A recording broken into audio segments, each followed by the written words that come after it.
Good evening, everyone. It's about 6 o'clock. Um, we've had several more people sign up who have not arrived, excuse me. So we're going to give a few more minutes and then we will get started. Thank you.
We will give it just a couple more minutes.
All right, it's about 6:05.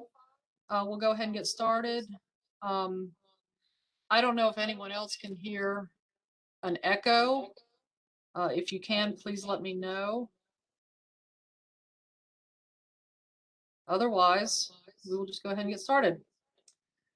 Welcome to the West Prentiss Avenue Neighborhood Traffic Calming Study Area.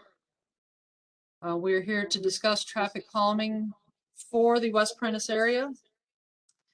And I just have a few things to go over before we get started. My name is Valerie Holmes. I'm the Assistant City Engineer for Traffic here with the City of Greenville. You should see the participation slide right now. If you can't see this screen, you can press the participants or Q&A buttons at the bottom. It will give you a list of the attendees and the Q&A box. If you have any questions during the course of the meeting, please type your questions here. If you wish to ask a question, please press the raise hand button next to your name, and I will call on you as we go through the meeting. Please remember when you're done asking your question to click the raise hand again to put your hand down. If you wish to speak, you will need to click the unmute button at the bottom where the square is. Once you're finished asking, if you could please click it again to remute yourself.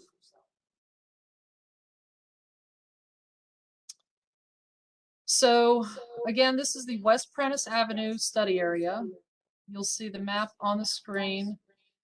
The streets that are included in study area are West Prentiss, Mission Street, Ladson Street, and Elm Street. This is an overview of the process. How did we get here? Basically, somebody called our office requesting traffic calming or speed humps for their area. That's the request. We sent them an application.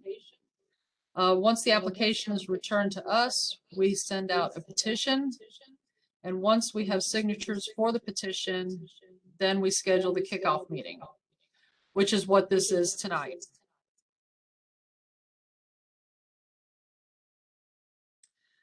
Now, where do we go from here?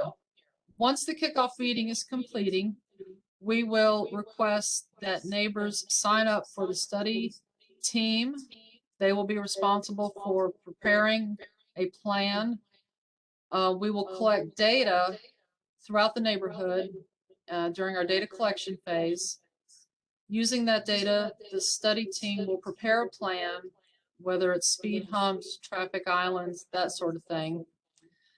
And then from there, we will prepare a ballot that will go out to vote for, the approved traffic calming devices. Once we have a final tally on the devices that are approved, we will then schedule them for installation. So this is a list of the data that we collect. We look at average speed, 85th percentile speed, and the average daily volume of traffic on each of the streets throughout the neighborhood. The 85th percentile speed is basically the speed at which 1 in 7 people are going slower than. So that means, 1 in 7 people are going faster than. My mistake. So that's just a measure of the general speeds throughout the neighborhood. We tend to collect data on Tuesdays, Wednesdays, and Thursdays. During the school year, these are typical days. We try to avoid Mondays and Fridays because they're close to the weekend and generally considered atypical days. So again, the plan is developed by the volunteer study team comprised of residents of the neighborhood. With engineering oversight, they will submit the plan to my office. We review for feasibility. We look at speed hump placement, make sure it's not too close to driveways. We make sure that islands can go where they're being proposed. We try to avoid driveways, side streets, that sort of thing. The criteria for eligible streets is determined during the data collection phase. We limit the streets that are included to more than 300 vehicles per day and fewer than 2,500 vehicles per day. There are a number of devices that we can use in a traffic calming plan, most of which are speed humps and landscaped islands. This is an extended list of other traffic calming devices that are available for the neighborhood to consider for their area. But again, most of the devices that we approve and install are the landscaped islands and speed humps. So how do we vote on the plan? Each item is listed individually on the ballot. We make sure that the study team has given its final blessing to the ballot items, and then we send out notifications to the residents of the area to vote electronically through the website. Any device that passes with a yes vote based on the number of votes received will be considered approved and scheduled for installation. Anyone who is over 18 years old or has a valid driver's license in the household is eligible to vote.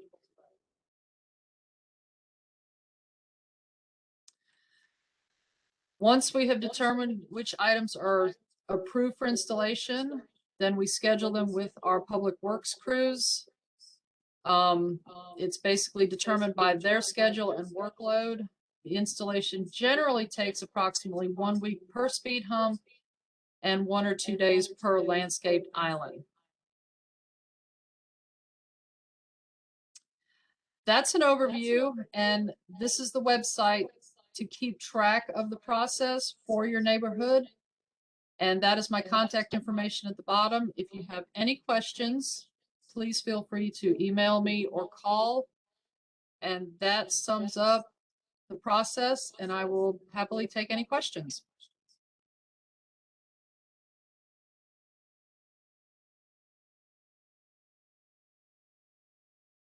All right.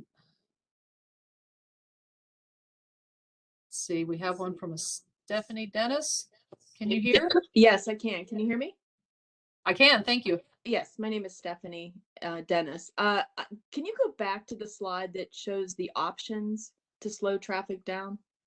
Sure. And kind of have a minute to kind of review what those are. Okay. And again, this is the extended list. Most of what people vote for, again, are the speed humps and the islands. Mm-hmm. We do have some neighborhoods that prefer speed cushions. I'd like to make a distinction about speed humps and cushions. Speed humps go across the entire length of the roadway. They do not have gaps for wheel pads. Cushions do.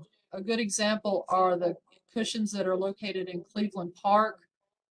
The issue with speed cushions is while they don't slow down emergency vehicles and affect their response time, they also don't slow down FedEx and UPS vehicles. So oftentimes those are not a viable alternative for slowing traffic because sometimes those guys are the worst offenders.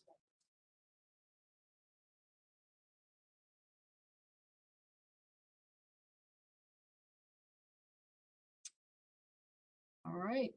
Did you have another question? Yes, sorry, I muted myself and then I didn't. Oh, that's okay. You're fine. So the one question I did have is because there are, yes, what you call roundabouts on West Prentiss. That I saw on another street nearby here that their roundabout has stop signs. Is that something that can be added to the roundabouts here?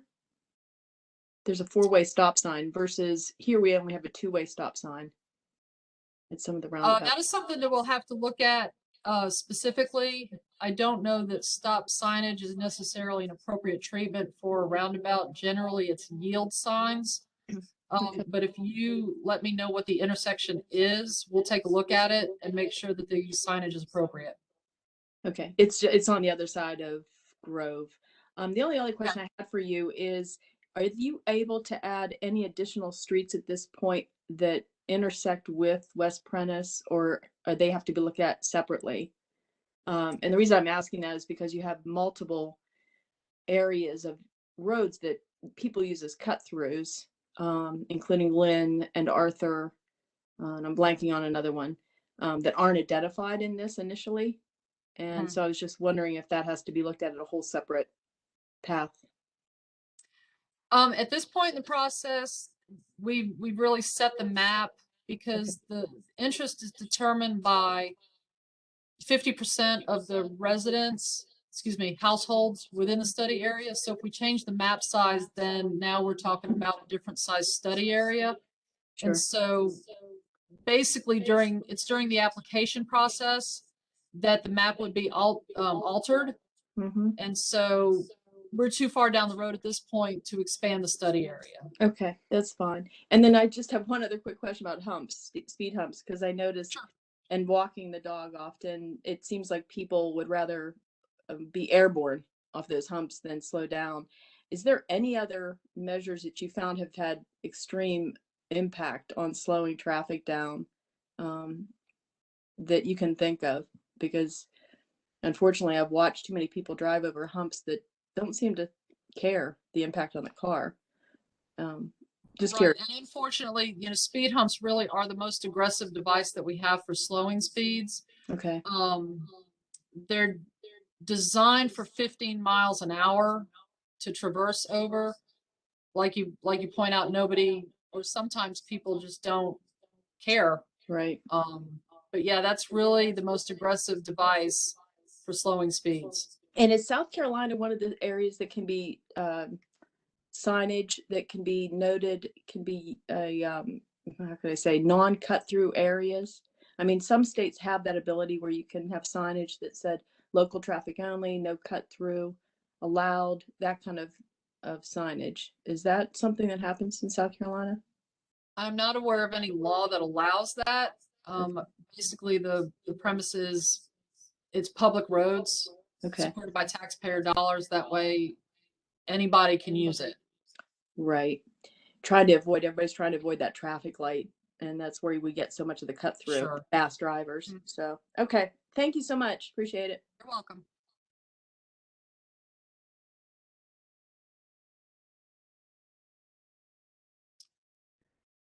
All right. Neil has his hand raised, please.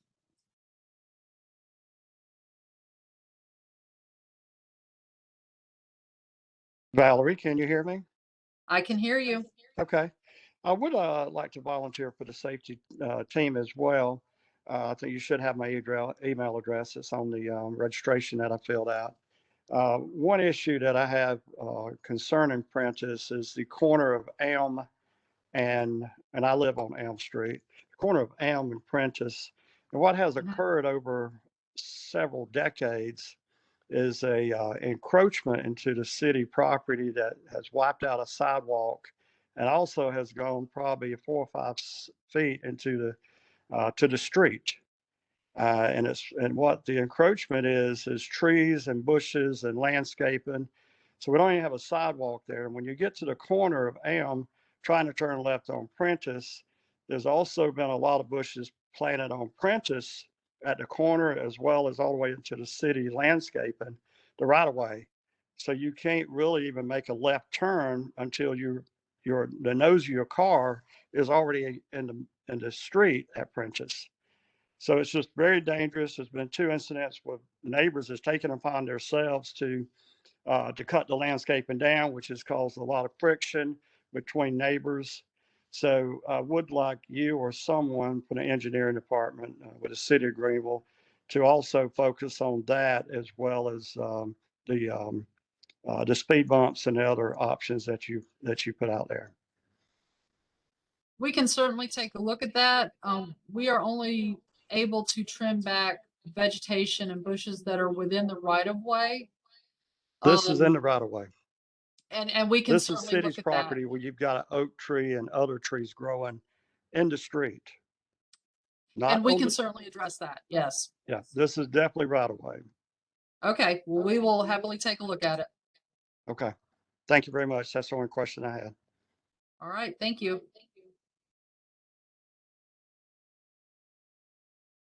All right. Evelyn, I believe you have your hand up. Hello.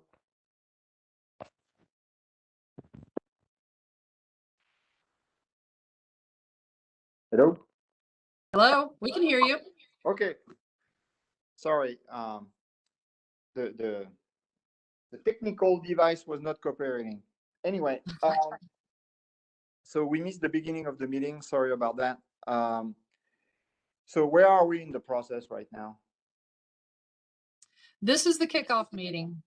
And so after the after the conclusion of this meeting, anybody who's interested is allowed to sign up for the study team, and they will be the ones responsible for developing the plan for the neighborhood.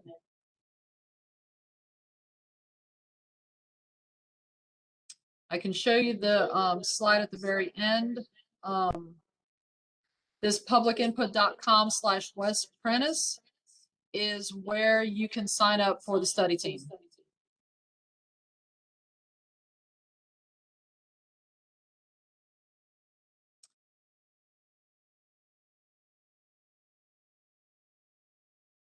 Does that answer your question?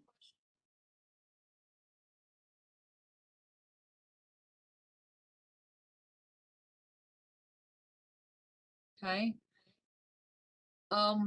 We do have a question in the Q&A box. Is there any effort to make sure pedestrians can safely cross Mills and Augusta?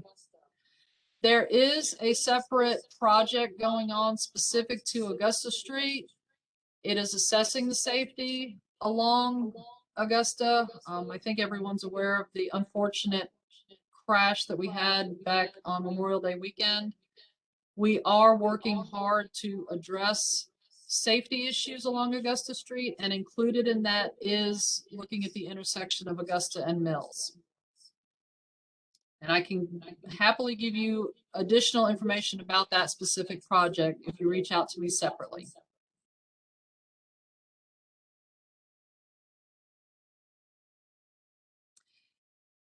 And I would ask, as a reminder, if you don't have a question, if you could please lower your hands in the attendee panel. That will help me keep track of who actually has questions and who does not. So thank you.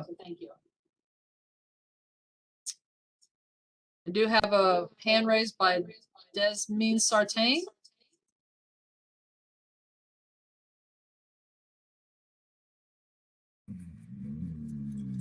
Hello? Hello, we can hear you. Okay, great. Hey, I hope everybody's doing well. Everybody has raised some really good points, but I have two questions regarding the speed humps on Prentiss and also on Elm. So our residence sits at the corner of Elm and Prentiss as well. And many decades ago, we've been here for almost going on about 35, 36 years. And several decades ago, they put in the traffic circles versus the speed bumps. I know that I think that had gone through this kind of same routine, if not. So I guess, and this might be kind of a random question and probably redundant, but I'm curious as to whether the speed roundabouts will stay if it's approved to add speed humps to West Prentiss, or are they rip those out essentially, or just keep them and just add in addition to the roundabouts or the We do not remove traffic calming devices unless it's specifically requested and voted on by the neighborhood. So anything that is developed as part of this plan will be in addition to what's already out there, unless it's specifically requested that they're removed. Okay.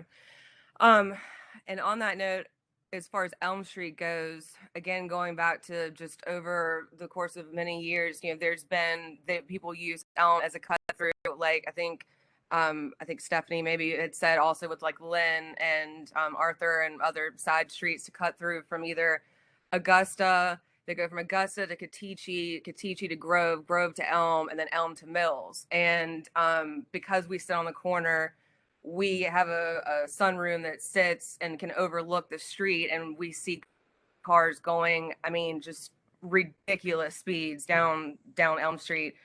They blow through the stop sign at Prentiss to reach, Mills. So because Elm is short on both sides of Prentiss, coming from Mills and from Grove, how does it go? Like, how many speed bumps, if it was approved, would be put? Does it just go on the length of the road, just how many that it can fit, or how does that factor into how many you can put?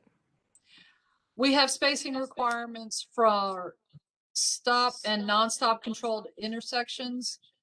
Generally, we put 450-ish feet between speed humps, but we would have to look at basically the length of the block to determine how many speed humps could fit on a particular street. Okay. I mean, I would assume just because it is such a short street on both ends that one would probably fit, but it was just general curiosity. Okay, thank you. You're welcome.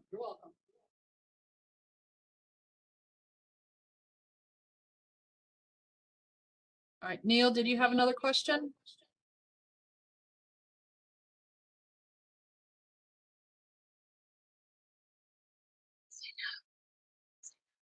No. Okay.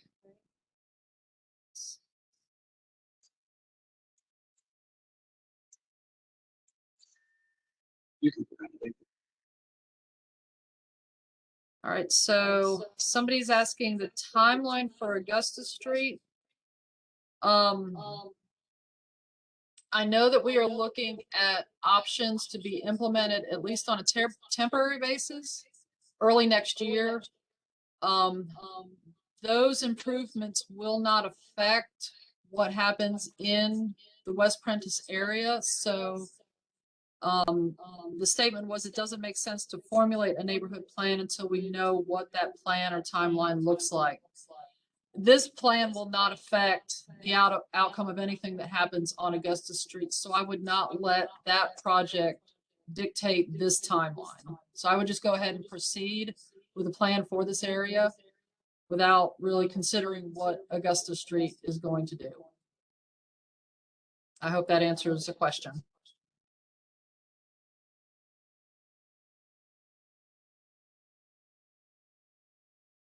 Stephanie, did you have another question? I did. I wanted to mention that four-way roundabout stop that I was referring to. It's on Elsie and Conisty Avenue. The only reason I bring that up is I noticed that when people all have to stop, the difference is what I'm seeing here in West Prentiss. Once it hits Mission Roundabout and heading down towards Lynn, it's a slight downgrade, and it's like they're on fire to get down there and go around that bend, either way to the light. So thinking that perhaps if that is allowed to have signage to make sure they stop heading down West Prentiss towards Lynn versus blowing right through the roundabout. They barely go around it. It's almost like they go up over the curb half the time. But I just want to let you know where I saw that four-way stop sign on a roundabout was on LC and Conisty.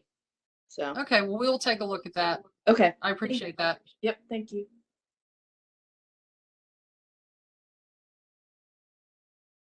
All right, Angela, you have your hand raised?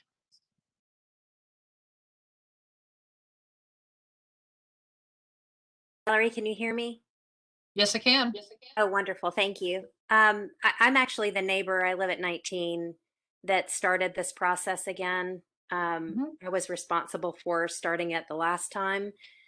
And unfortunately, we qualified for further traffic calming measures, which were speed humps, but lost in a vote by 3 or 4 votes. My question is, now that everything has gone virtual, of course, I plan on being very involved in the process, and I'll look forward to lots of neighbor input and participation in terms of the traffic study team.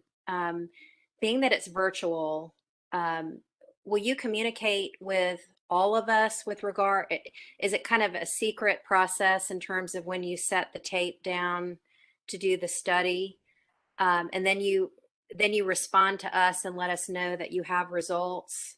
Is that kind of how it goes? And then you would you, as their traffic engineer, make the maximum number of speed humps recommended per block on the study streets in this study? I know I'm asking you multiple questions at once. I'm sorry, but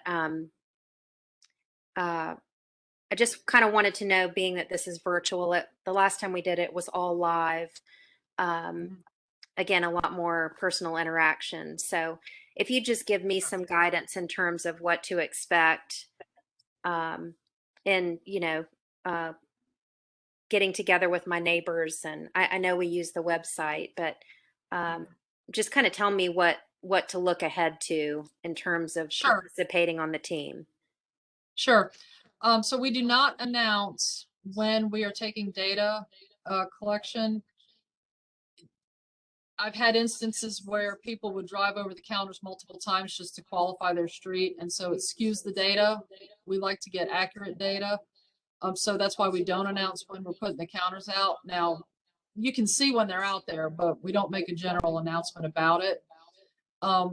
After the conclusion of this meeting, again, people who are interested in serving on the study team can sign up through that public input website. And once the data is collected and put into a format that's easily digested, then I send it out to all members of the study team. And then basically, I will also include a roster that has email addresses and contact information for all the members. And then it will be up to the study team to decide their schedule and how they want to meet. Y'all can meet in person if you want. I'm certainly here for questions and guidance, but I do not dictate the plan. If you want to put as many speed humps as possible on a street, as long as it meets the spacing requirements, I have no problem with that. Again, we have to look at distance from intersections, both stop and non-stop controlled, and distance from driveways. So I have to look at it from an engineering perspective as to what's actually feasible. And then again, really it's up to the study team to determine their schedule. So I hope that helps with the next steps.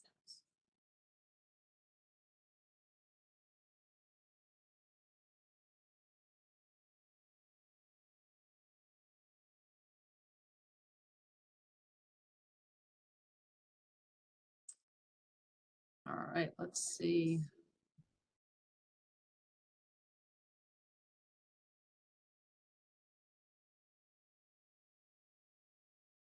So there's a question about when the recent traffic volume study was done on Mills and Church, and that the lights have recently changed, and now it's multiple cycles to get through that intersection.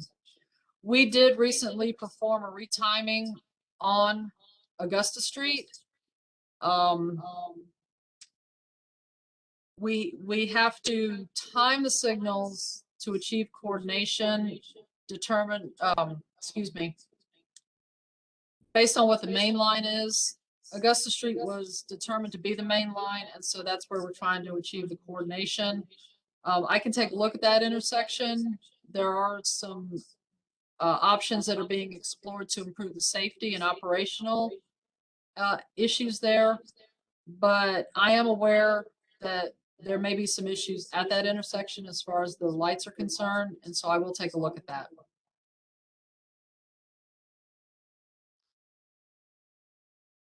Somebody had said they don't see a link to sign up to be a part of the study team. I will add that link at the conclusion of this meeting.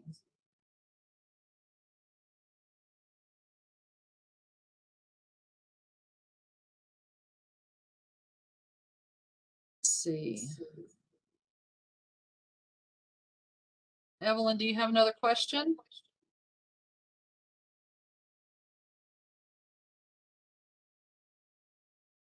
I think we're good.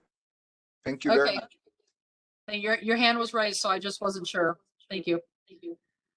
And I have an unknown attendee, call-in user 7. Do you have your hand raised? Do you have a question?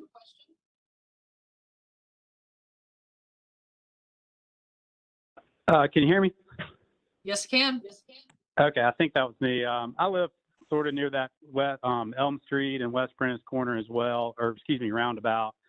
And I'm just curious, are there any signage rules that would prevent like the stop signs being moved to on the roundabout? I think one of the big issues is the sight line of actually seeing those stop signs. They're at a bad angle as opposed to really like right in front of you. So would there be any reason, are there any rules about, putting stop signs on roundabouts? We do have a guideline that we have to follow in the placement of signs. Signs are always to the right of the car. We don't generally put stop signs in the traffic circle. But we'll take a look at the lines of sight for where they're supposed to be to make sure that there's no obstructions. Okay, thank you.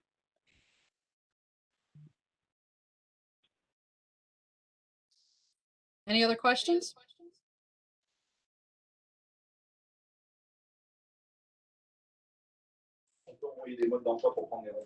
So somebody's asked, are there any enforcement measures to make sure that people take the roundabout in the right direction? It really is an enforcement issue with the police. And unfortunately, unless they do a spot study to make sure that they catch the people who are doing that, it's very difficult for them to get out there and catch them in the act. They have to be stationed there to watch, and then people are going to see the police and go around the roundabout the correct way.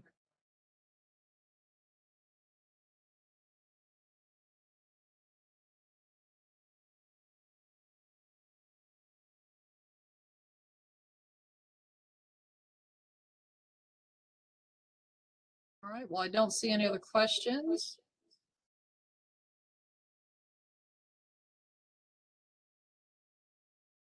All right, well, I thank you for attending tonight. I've had to battle an echo through this entire presentation, so I apologize if my presentation was confusing at times, but I'm talking against myself.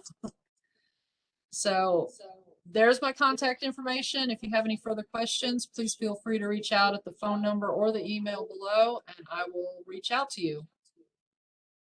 Thank you all for attending, and I look forward to seeing who signs up. Thank you.